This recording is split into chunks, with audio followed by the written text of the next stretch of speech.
दोस्तों ये वीडियो जो है ये मुझे एक चैलेंज की तरह मिली है मेरे फ्रेंड की तरफ से। मेरे एक फ्रेंड ने मुझसे कहा था कि तू हर टॉपिक को सिंपल करके समझा सकता है तो जीएसटी समझा के दिखा। इस वीडियो में मैं आपको जीएसटी समझाऊंगा दोस्तों। 2 दिन से मैंने वीडियो नहीं डाली। आज इस वीडियो में मैं आपको जीएसटी समझाऊंगा, इनपुट और आउटपुट टैक्स क्या होता है ये भी समझाऊंगा। काफी सारी चीजें हैं इस वीडियो में समझने लायक। चलिए शुरू करते हैं, मिलता हूं इस वीडियो के एंड।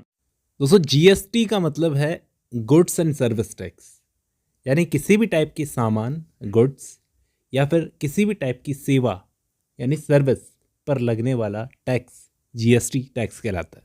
सबसे पहली चीज़ आप समझो कि ये इनकम टैक्स नहीं है। ये चीज़ इनकम टैक्स से कैसे अलग है वो समझो पहले। इनकम टैक्स एक टाइप का डायरेक्ट टैक्स होता है, यानी जिस पर टैक्स लगाया गया है वही टैक्स देगा। डायरेक्ट टैक्स का मतलब ये होता है, आपने देखा होगा अपने आसपास लोगों को इनकम टैक्स भरते हुए। गवर्नमेंट ने एक लिमिट सेट कर रखी है कि इस लिमिट से ज़्यादा कमाने वाला आदमी टैक्स देगा, डायरेक्टली सरकार को देगा। जिस पर टैक्स लगाया गया है वही टैक्स देगा। पहले 2.5 लाख थी, फिर 5 लाख हुई, अभी 7 लाख के आसपास हो गई है। तो इनकम टैक्स एक डायरेक्ट टैक्स होता है, लेकिन जीएसटी एक इनडायरेक्ट टैक्स होता है। मतलब जिस पर टैक्स लगाया गया है वो टैक्स नहीं देगा, उससे कलेक्ट करके टैक्स कोई और देगा गवर्नमेंट को। इनकम टैक्स तो वही लोग देते हैं जिनकी उस लिमिट से पार जा रही है इनकम, उस लिमिट से ज़्यादा है इनकम जो सरकार ने सेट कर रखी है। लेकिन इनडायरेक्ट टैक्स यानी कि जीएसटी हम सब देते हैं, मैं भी देता हूँ, आप भी देते हो, और सरकार हर किसी से जीएसटी लेती है। वो कैसे लेती है आगे इस वीडियो में हम समझेंगे। सबसे पहले आप ये समझो कि जीएसटी इंडिया में बहुत नया है, मतलब 2017 के आसपास ये आया था। इसके आने से पहले इंडिया में बहुत सारे अलग अलग टाइप के डिफरेंट टैक्स चलते थे। मैं उन टैक्सेस के आपको नाम बताता हूँ, आपका दिमाग घूम जाएगा। जैसे central sales tax, service tax, central excise duty, special additional custom duty. अब स्टेट कौन कौन से लगाता था? स्टेट लगाता था VAT, entry tax, luxury tax, purchase tax लगाता था, फिर एडवर्टाइजमेंट पर भी टैक्स लगता था। तो इतने सारे टाइप के टैक्स चलते थे जीएसटी आने से पहले। तो इतने सारे टैक्सेस चलते थे जीएसटी आने से पहले, लेकिन इन सारे टैक्सेस में जो सबसे इंपॉर्टेंट टैक्स था दोस्तों वो था वैट, जो स्टेट लगाता था, वैल्यू एडेड टैक्स। कोई भी आपको बताएगा तो यही बताएगा कि ये वैट बहुत इंपॉर्टेंट टैक्स था 2017 से पहले। इसकी बात हम बाद में करेंगे, आप इसको नोट करके रख लेना, ठीक है ना। तो 2017 में पार्लियामेंट में एक एक्ट पास हुआ कि देश भर में इन सारे टैक्सेस को खत्म करके एक देश और एक टैक्स कर देना चाहिए। फिर 1 जुलाई 2017 से इंडिया में वन नेशन वन टैक्स लागू हुआ, जिसको हम जीएसटी बोलते हैं। कि इतने सारे कॉम्प्लिकेटेड टैक्सेस को भरने से अच्छा है सिर्फ एक टाइप का टैक्स लगा दिया जाए, जिसको हम जीएसटी बोलेंगे। तो जीएसटी ऐसे आया। अभी हम और भी बात करेंगे इसके बारे में। चलिए, जीएसटी आने से पहले कैसे टैक्स लिया जाता था ये मैं आपको समझाने की कोशिश करता हूँ। जैसे कोई मैन्युफैक्चरर है, किसी भी टाइप का सामान वो बनाता है, तो उसके लिए उसको कच्चे माल की ज़रूरत पड़ेगी। कच्चा माल मतलब रॉ मटेरियल। अगर वो रॉ मटेरियल खरीदने गया तो उस पर वो टैक्स देगा, ठीक है। अगर बिल से खरीद के लाया तो वो टैक्स देगा। फिर उसी कच्चे माल से वो सामान बनाएगा और होलसेलर को बेचेगा। मतलब वो होलसेलर को अगर सामान बेचेगा तो होलसेलर से भी टैक्स लेगा। फिर होलसेलर उसी माल को रिटेलर को बेचेगा तो रिटेलर से वो टैक्स लेगा होलसेलर। फिर रिटेलर उसी माल को फाइनल कंज्यूमर को बेचेगा तो वो फाइनल कंज्यूमर से भी टैक्स लेगा। तो एंड तक आते आते टैक्स के ऊपर टैक्स जुड़ते जुड़ते माल इतना ज़्यादा महंगा हो जाएगा, टैक्स पे टैक्स लग लग के माल इतना ज़्यादा महंगा हो जाएगा कि कोई भी इंसान बिल से सामान खरीदना पसंद नहीं करेगा। तो सारे काम 2017 से पहले सारे काम कच्ची पर्चियों पर चलते थे, अगर आपको पता हो तो। नहीं, मुझसे गलती हो गई, मेरे मुंह से निकल गई। मैं कह रहा हूँ कि सारे काम नहीं, लेकिन काफ़ी हद तक काम कच्ची पर्चियों पर चलते थे, ठीक है। क्योंकि सीधी सी बात है, अगर सारे लोग टैक्स जोड़ते जाएंगे, टैक्स पे टैक्स जुड़ता जाएगा, तो फाइनल कंज्यूमर को चीज़ बहुत महंगी पड़ेगी। अब हम बात करते हैं वैट क्या होता है। वैट को मैंने साइड में रखा था। तो इसको ढंग से समझते हैं। देखो, वैट का मतलब होता है वैल्यू एडेड टैक्स, इसकी फुल फॉर्म होती है वैल्यू एडेड टैक्स। जैसे कोई कंपनी है, बिस्किट बनाने वाली कंपनी है, तो बिस्किट बनाने के लिए उस कंपनी को सबसे इंपॉर्टेंट चीज़ क्या चाहिए होगी? शुगर। तो वो शुगर बनाने वाली कंपनी के पास में जाएगी, उससे शुगर लेगी, लेकिन शुगर पेड़ पर तो लगती नहीं है, शुगर बनाने के लिए भी मेहनत लगती है। तो वो कंपनी जो गन्ने से शुगर बना रही है, गन्ने से शुगर बनाते वक्त अपनी वैल्यू ऐड कर रही है, तो वो टैक्स तो लेगी वैल्यू ऐड करने का। उसने अपनी वैल्यू ऐड करने का टैक्स ले लिया। अब जिस कंपनी ने शुगर से बिस्किट बनाया, तो उसने भी शुगर से बिस्किट बनाने में अपनी एक वैल्यू ऐड कर दी। फिर बिस्किट वाला उस पैकेट पर लेबलिंग करेगा, लेबल भी तो लगाएगा अपना, तो लेबल लगाने का उसने वैल्यू ऐड कर दिया अपना। फिर उसके बाद में वो बिस्किट मार्केट में जाएगा, रिटेलर उसको बेच करके अपनी सर्विस की वैल्यू उसके अंदर ऐड करेगा।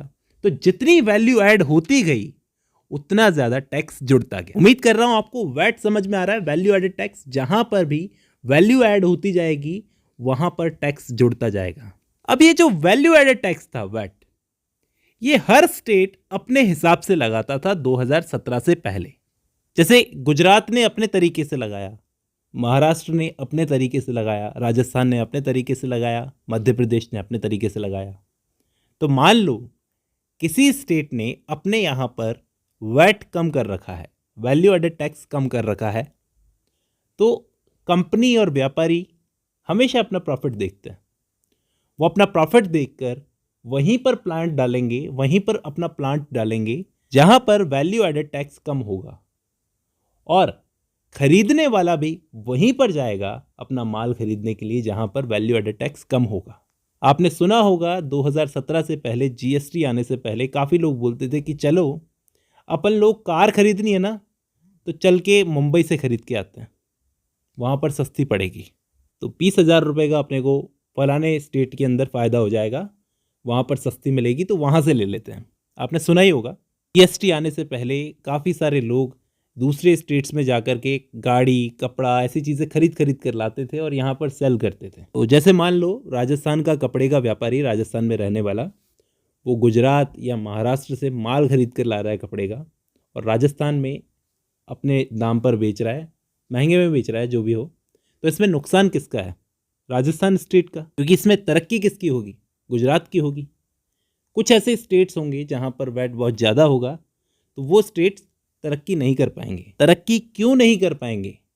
क्योंकि आप अच्छे से जानते हो कि किसी भी देश में या किसी भी स्टेट में तरक्की करने का सिर्फ एक ही तरीका होता है, वो होता है टैक्स कलेक्शन।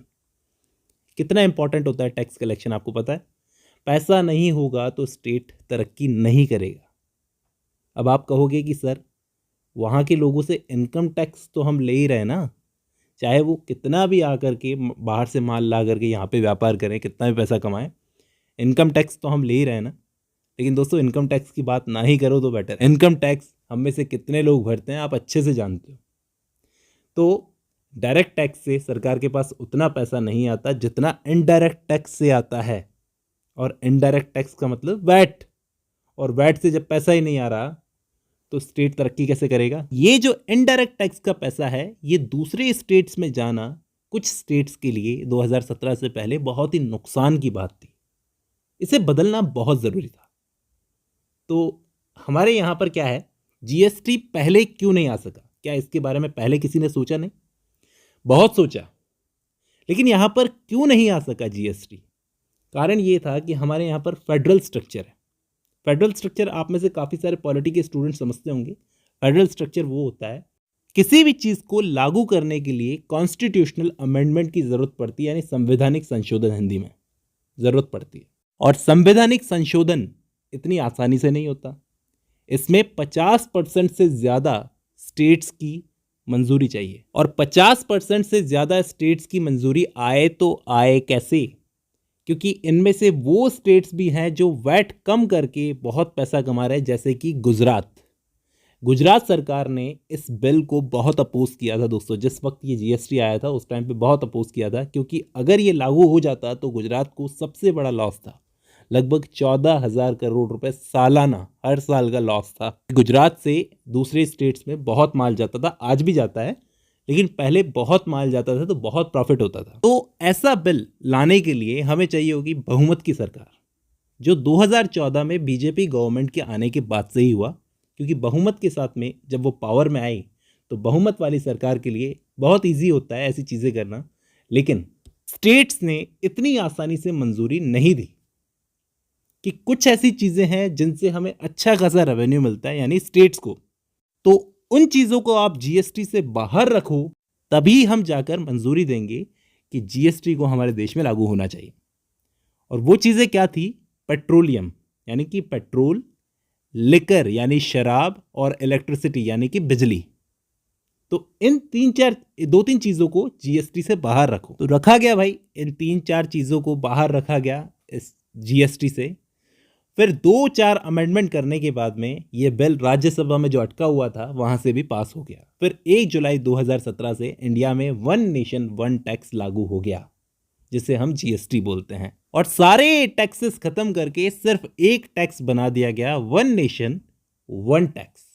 इसमें सिर्फ और सिर्फ स्टेट के ही नहीं बल्कि सेंटर के भी सारे टैक्सेस को ऐड कर दिया गया, ताकि इजी टू अंडरस्टैंड हो जाए कि सारे टैक्सेस को हटा के सिर्फ हमने एक ही टैक्स कर दिया है, सारी कॉम्प्लिकेशंस खत्म कर दी। लेकिन दोस्तों, सच्चाई बहुत अलग है, सच्चाई कुछ और है। लोगों को ये समझ में ही नहीं आता। अब ये समझ में क्यों नहीं आता? क्योंकि ये कॉम्प्लिकेटेड बहुत है, बहुत ज़्यादा कॉम्प्लिकेशंस है इसके अंदर। अब हम समझने की कोशिश करते हैं कि जीएसटी किन लोगों को भरना होता है, मतलब सरकार को जीएसटी कौन कौन लोग भरेंगे, किन किन को भरना ज़रूरी है। सबसे पहले आप ये चेक करो कि आपका सालाना टर्नओवर 20 लाख के ऊपर का है या नहीं, क्योंकि पहले वो लोग जीएसटी भरते हैं जिन लोगों का सालाना टर्नओवर 20 लाख के ऊपर का है। दोस्तों, यहाँ पर टर्नओवर का मतलब प्रॉफिट नहीं होता है, बल्कि लेन देन होती है। आपने 20 लाख के ऊपर की लेन देन की है या नहीं सालाना, तब आपको जीएसटी नंबर लेना पड़ेगा, जीएसटी में रजिस्टर करना पड़ेगा अपने आप को। दूसरा, उन लोगों को जीएसटी भरना पड़ता है जो एक स्टेट से दूसरे स्टेट में व्यापार करते हैं, फिर उनका चाहे सालाना टर्नओवर 20 लाख का हो या नहीं हो, उनको जीएसटी नंबर लेना ही होगा।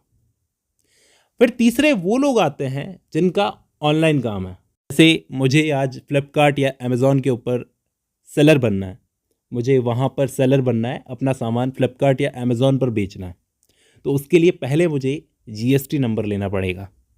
तो जीएसटी भरना इन 3 लोगों को बहुत ज़रूरी है, जिसकी सालाना टर्नओवर 20 लाख के ऊपर हो, दूसरा एक स्टेट से दूसरे स्टेट में व्यापार करता हो, और तीसरा जिसका ऑनलाइन काम हो। और ये 3 लोग कौन होते हैं दोस्तों? ये 3 लोग होते हैं, या तो वो रिटेलर होगा, या तो वो मैन्युफैक्चरर होगा, या फिर वो सर्विस प्रोवाइडर होगा। तो ये तीनों लोग क्या करते हैं? जीएसटी लेते हैं अपने कस्टमर से और सरकार को देते हैं। अब एक इंपॉर्टेंट चीज़ हम समझेंगे जो बहुत कॉम्प्लिकेटेड है, मैं सिंपल से सिंपल समझाने की कोशिश करूँ। एक सिंपल सा सिस्टम आपको समझना पड़ेगा जिसको कॉम्प्लिकेटेड बनाया जाता है। सिंपल समझाऊंगा मैं। इनपुट और आउटपुट टैक्स का सिस्टम। जैसे मान लो मेरी एक बिस्किट बनाने वाली कंपनी है, ठीक है, मैं बिस्किट बनाता हूँ, नया काम स्टार्ट किया मैंने बिस्किट बनाने का। तो बिस्किट बनाने के लिए मुझे 100 रुपए की शुगर की ज़रूरत है, ठीक है। अब मैं शुगर वाले के पास में गया, वहाँ पर जाकर बोला मुझे 100 रुपये की शुगर दे दे भाई। वो बोला ले लो, 100 रुपये की शुगर क्या, 200 रुपये की शुगर ले लो। मैंने कहा नहीं नहीं, मुझे 100 रुपये की शुगर चाहिए। ठीक है, 100 रुपये की शुगर प्लस जीएसटी। मैंने कहा कितना जीएसटी? बोला 18 रुपये। ठीक है, 18% जीएसटी काट ले भाई तू। 118 रुपये की मैं शुगर लेकर आया अपने पास। यहाँ पर जो मैंने 18 रुपये उसको पे किए हैं दोस्तों, इसको आप इनपुट क्रेडिट मान लो, मतलब इनपुट जीएसटी, जो मैंने यहाँ पर एक एसेट की तरह उसके पास में लगा दिए कि ठीक है मैं 18 रुपये एक्स्ट्रा दे रहा हूँ, लेकिन मैं इसको वसूलूंगा बिस्किट बनाकर अपने कस्टमर से। मैं गया और मैंने 118 रुपये की शुगर से अपने बिस्किट बनाए। उस बिस्किट को बनाने के बाद मैंने उन बिस्किट्स को 200 रुपये का मार्केट में बेचा। ठीक है, अब एक कस्टमर मेरे पास में आया और बोलता है बिस्किट कितने का? मैंने बोला 200 रुपये का। तो वो बोला चलो दे दो। मैंने कहा 200 रुपये प्लस 18% GST सर। वो बोलता है 18%? बोला हाँ। तो 200 का 18% कितना हुआ सर? ये 236 रुपये का पड़ेगा आपको, 236 का। ठीक है, दे दे भाई 236 रुपये का। अब आप ये सोचोगे कि 200 रुपये तुम मांग रहे थे उस क्लाइंट से, इसका मतलब 36 रुपये जो तुमने GST कलेक्ट किया है ये तुम सरकार को दो। दोस्तों ये 36 रुपये जो है ये आउटपुट GST है। मैंने 18 रुपये पहले इनपुट GST दे चुका हूं और ये 36 रुपये आउटपुट GST है। क्योंकि मैं एक रिटेलर हूं और मैन्युफैक्चरर भी मैं ही हूं, क्योंकि मैंने ही उस बिस्किट को बनाया है और मैं ही उसको बेच भी रहा हूं, तो रिटेलर भी मैं ही हुआ। तो मैन्युफैक्चरर हो या रिटेलर, GST पे करना पड़ेगा।